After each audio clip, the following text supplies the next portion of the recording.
So great. Now you've applied for a job and they've asked you to come on site for an interview. And the thing you got to remember is interviewing is going to be a little bit different. So if you applied for, say, a minimum wage job, they typically want you to come in there and talk to them for, a few minutes. Here at the bachelor's degree level, they're going to want you there for a few hours at least, if not more. And at the PhD level, they want you there all day. So you typically go out to lunch with them and you typically go out to dinner with them. So it's definitely more intense. Also, they're going to be looking at you a lot more cautiously because you're going to be making some decent money there. You're going to be doing important projects. They want to make sure that you're going to fit in and that you're going to be able to be successful there. So you need to convince them of this. So before you even show up for the interview, go and do your research about the business and try to find out as much as possible about the people that you're going to meet. I mean, all this is just saying that you're serious about the job. So if you're really serious, you should, understand that business. You need to be really excited about it. And, you should already have a good idea who you might be talking to that day. If there's a president, they're going to probably have you talk to them for a second. Find out as much as you can about the business. Be able to discuss this business in a manner that shows that you're very familiar with it. And, once again, this is just to show that you've done your homework. You're not just showing up there because this is one of 100 jobs that you've been applying to. Be familiar with your own application package. So if you put something inside of your cover letter or your CV, you better be ready to talk about it. You're saying that that's something that you know and understand. You need to be able to discuss your undergraduate research, the classes that you've taken, any extracurricular thing, anything that's in your resume, you need to be able to talk about it. Also, make sure you understand the type of job that you're going to be applying to. Do a little homework, understand get a good idea of what they're going to be expecting from you as once they hire you, and make sure you understand as much detail about this as possible. And so with the rest of this, interviewing is a skill, and very few people are actually inherently good at it. So you need to practice it. So we're going to look a little bit more about what they're looking for and have some pat questions. You need to go over these. The day that you actually show up for an interview, you're going to be pretty nervous, and you want to have these most of this material, like your application package and these pat questions that I'm going to give you, you want it to be able to come out on command, because you're going to be nervous and you need to have this kind of flow out of you in an easy manner. So you do this by practicing. And with the pat questions I'm going to give you, go over them multiple times. If you have friends that are also looking for jobs, get together and ask each other these questions and answer them, so that when it does come time and you do need to answer these questions as part of an interview, it's already there, it's practice, it comes out very, very easily. So you need to take a second to think about what they're looking for. And this is the big part of being good at job interviews. 9/10 of it is in understanding what are they looking for and being able to provide that to them. And a lot of this has to do with fit, and part of it is they want to make sure you're going to be happy there, that you're going to be able to fit in there, and part of that is knowing, having a good idea of what you're getting into. And they also want to make sure that you're going to be able to go in there and do the actual aspects of the position that they're going to want you to do. So they also want you to understand, what does it take to be successful, and what are you going to be at once you fit inside of there. Be able to explain that to them. So overall, what are they looking for? They're looking for somebody who's down to earth. You're not excitable. You don't have unreasonable expectations from them.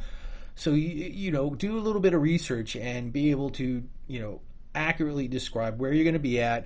Also, you need to do some research, and you should already have a pretty good idea of the amount of pay. So many of the jobs that I went to, they actually asked me, what do I expect? And this is kind of a loaded question. Really, this comes down to, did you do your homework? Are you being a reasonable person? So you should have a pretty good idea about what you make. So you're going to have to look online and find this.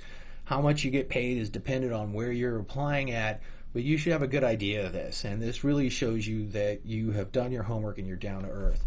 Be well spoken. So practice the things that you're going to be saying, and especially with your research, all those presentations you've been giving in, say, 497 and 402, 401, and in group meeting. Well, this is the payout: is you need to be able to talk about the things that you've done in a very concise manner. You also want to make sure that you're well-rounded, that you're going to be good in the lab, and then you're going to be good with other people. You're going to work well with everybody as part of a team, and you want to be able to convince them of that. Yeah, and you need to be passionate. You need to be excited about this job. You really need to make them think that, if they hire you, it's just going to make your, entire life if you get this job. You need to be very passionate and excited, and you need to be able to show that to them. And yeah, you need to know what you're doing. So, for your first job, they may not have too big of expectations, but of the things you put in your CV, you need to be able to talk about those and show them that you know what you're doing. So when you show up, and this is where a lot of people get caught. You spend your whole life and everybody says, be humble and, try not to big yourself up. This is the one time this is okay. This is the one time it's okay to talk about yourself in a positive manner. Not too much. You don't want to look grandiose, but you got to sell yourself to these people. So the way I like to say it is, if you went to this position for your best friend and you were trying to get these people to hire your best friend, how would you talk about them? How easily would you be able to talk to them about them in a positive manner? That's kind of what you're doing. So when you go on an interview, you're not really sending yourself, you're sending your representative. You're sending somebody that can sell you and convince people that you are a good fit for this job. So every time you answer one of their questions, so they might have some questions for you, take a second and say, what are these people really looking for inside of this answer that I'm giving you? And some of it might be a little counterintuitive, and we'll get to that. And I've personally made some mistakes, but take a second and remember that they're looking for specific things from you, and every answer that you give them needs to convince them that you're going to be a good fit for this job. Whenever possible, if they ask you for specific examples, if you can tell them a story, and especially a story that has some kind of emotional content. So, if they ask you about, going to a conference, well, tell them how excited you were about going to that conference. Tell them about how you met somebody in there and how did it make you feel to go to this conference and present in front of people. Same thing if they ask you about your undergraduate research, talk about how, excited you were about doing this and how, it made you feel successful. So if you can give somebody an answer that has emotional content. So emotional content means I'm talking about something I had emotion over. You're not emotional right then, but you're talking about a time you were emotional. That tends to get people connected to you, and that tends to make them more apt to make a positive decision for you. So if you can move them emotionally, especially with positive emotion about the things that you've seen, they're going to really like you and they're going to try to hire you. And you do this by talking about personal experiences whenever it seems appropriate. Yeah, make sure you shake everybody's hand. I mean, it's old school, but yeah, it shows you're identifying and you're connecting with everybody in the room. And if they touch you, they're way more apt to have a positive feeling for you. So yes, and when you come into like a formal interview, shake everybody's hand.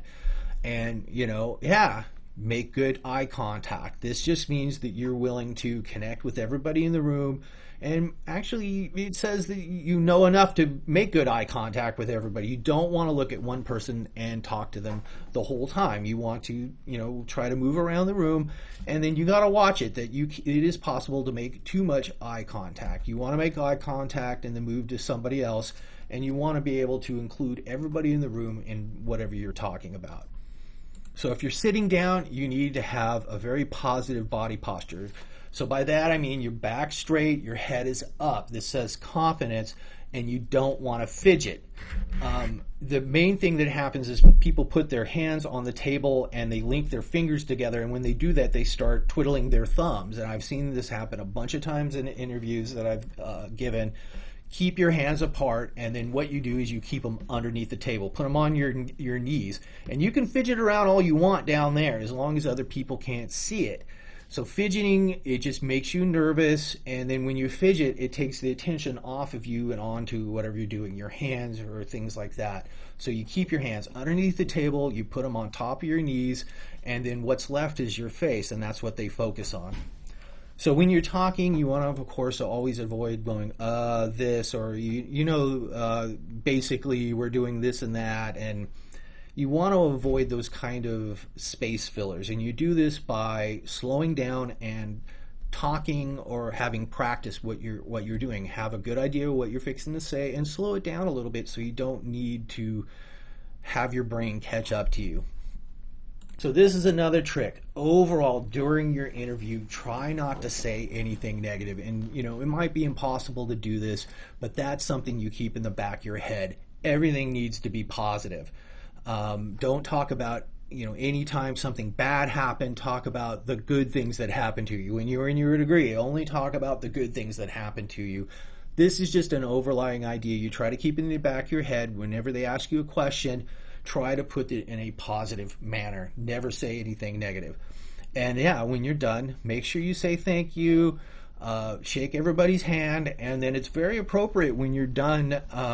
You might want to send them an email and say, wow, I was there and I'm still really, really interested in this job. Please, I look forward to hearing you back. So it's not inappropriate to send them an additional email, thanking them and saying, even after I've been to this place, I'm still interested in the job. Please consider me. With the dress, it's pretty instinctual. You want to dress formally. And formal is different from what you want, but you want them to know you're taking this process seriously. So whatever you feel comfortable wearing, but you want them to say, when they look at you, say, this person is very serious about getting this job. You do want to dress formal, not like tuxedo and things like that, but, dress nice, but don't dress flashy.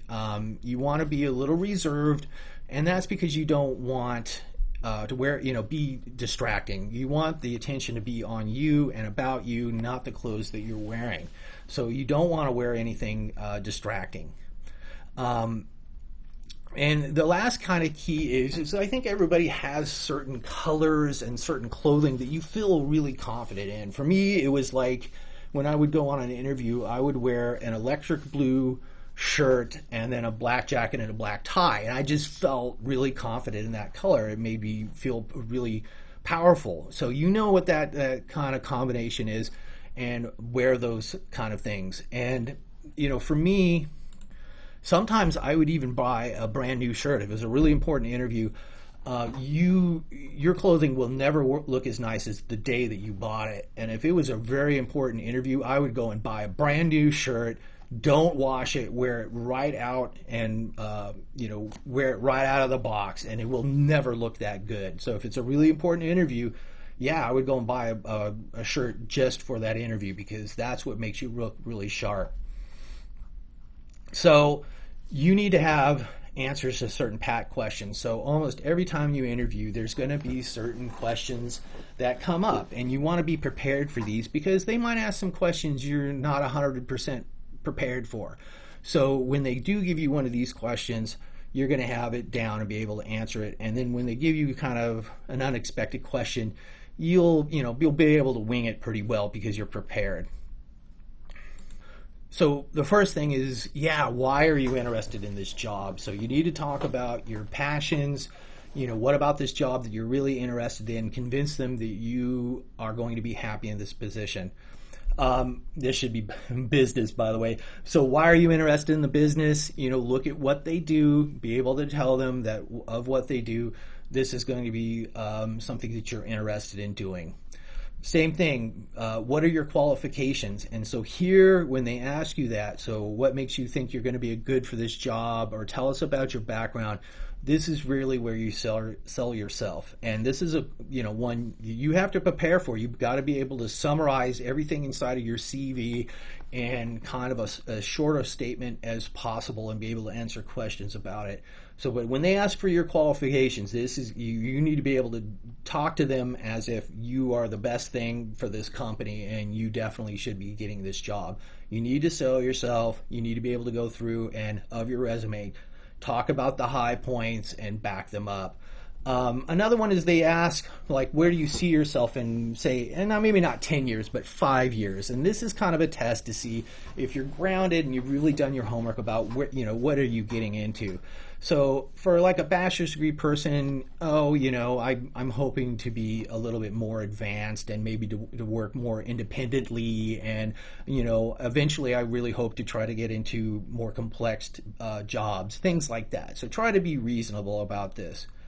The one real ringer, and this is always, they might ask you a question just to kind of throw yourself into see how well prepared you are. And one of the classic ones is they say, tell us one of your weaknesses.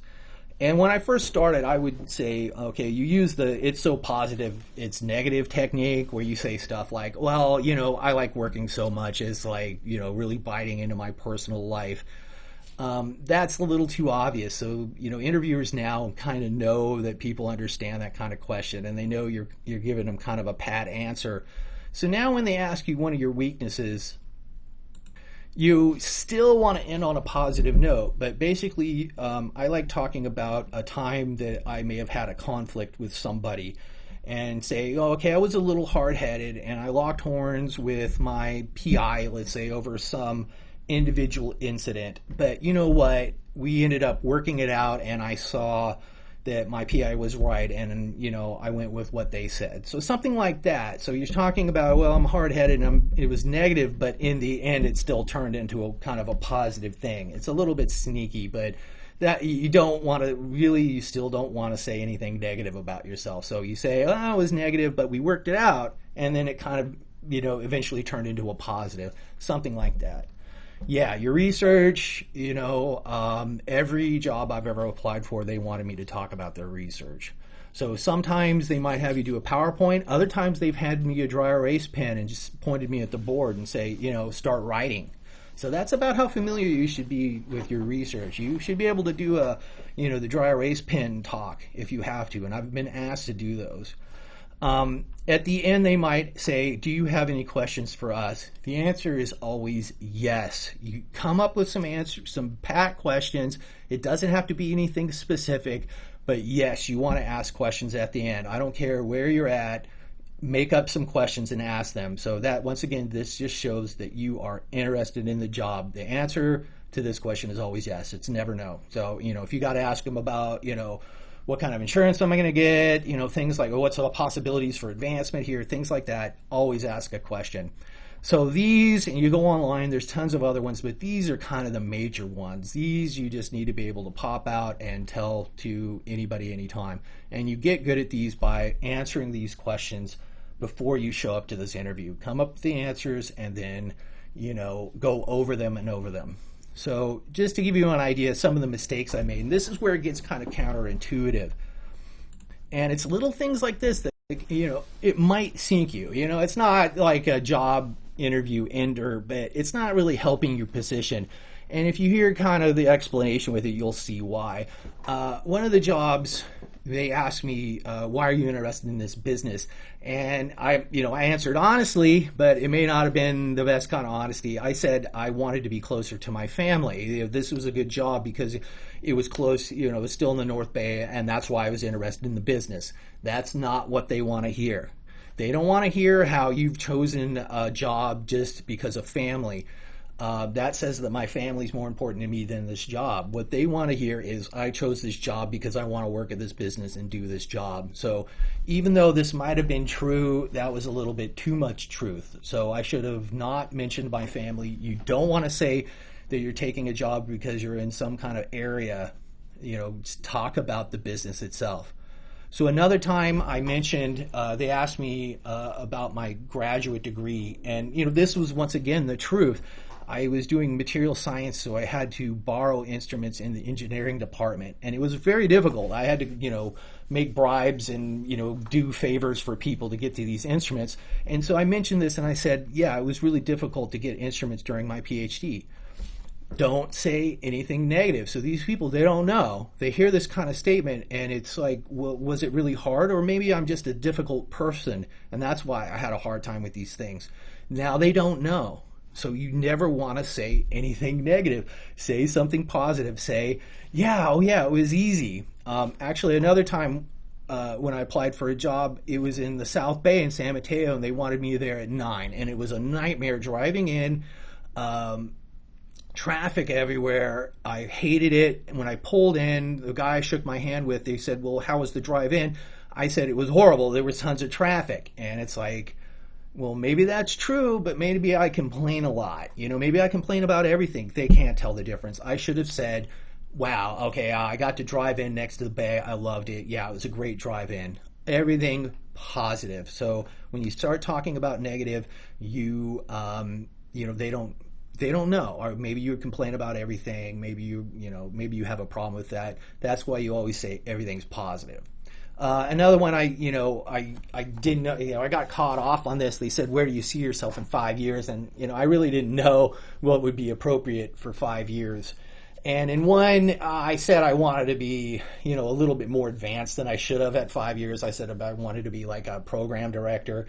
It takes more than 5 years to get that. And really, in saying that, it said that I really didn't have a good understanding about the job I was applying for, and I'm showing that I'm not being realistic about my chances. So same thing. Make sure you practice this. It's a little scary the first time, and then actually as you go along, you get quite better at